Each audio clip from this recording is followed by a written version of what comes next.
বৃষ্টির দিনে বাইক চালানো খুবই একটি কষ্টকর বিষয়। প্রতিদিনই হচ্ছে রেইনকোট সাথে নিয়ে ঘুরতে হচ্ছে এবং হঠাৎ বৃষ্টি চলে আসতেছে। তো আজকেও ৩০০ ফিটে যখন বাইক রাইড করেছিলাম বৃষ্টি শুরু হয়ে গেছে। তো ৩০০ ফিটে যেহেতু ওভারপাসের নিচে একটু জায়গা আছে সেখানে দাঁড়িয়ে রেইনকোটটা পরলাম এবং এই রেইনকোটটা নিয়ে আমার ২টি কথা আপনাদের সাথে শেয়ার করি।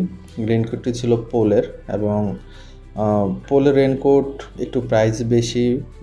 আমি গত বছর এটি কেনার কথা চিন্তা করতেছিলাম, বাট তখন কেনা হয় নাই, কারণ আমার কাছে তখন প্রাইজিংটা অনেক হাই মনে হচ্ছিল। কিন্তু এই বছর যখন হচ্ছে বৃষ্টি শুরু করেই হচ্ছে আমাকে চালাতে হচ্ছে, তখন হচ্ছে টাকার কথা চিন্তা না করে ভালো একটা প্রোডাক্ট কেনার চিন্তা করেছি এবং পোলের এই রেইনকোটটা আমি পরে ফুল বৃষ্টিতে, যেটা বলে একেবারে ভারী বর্ষণ, সেই সময় হচ্ছে আমি এই রেইনকোটটা পরে হচ্ছে বাইক রাইড করেছি।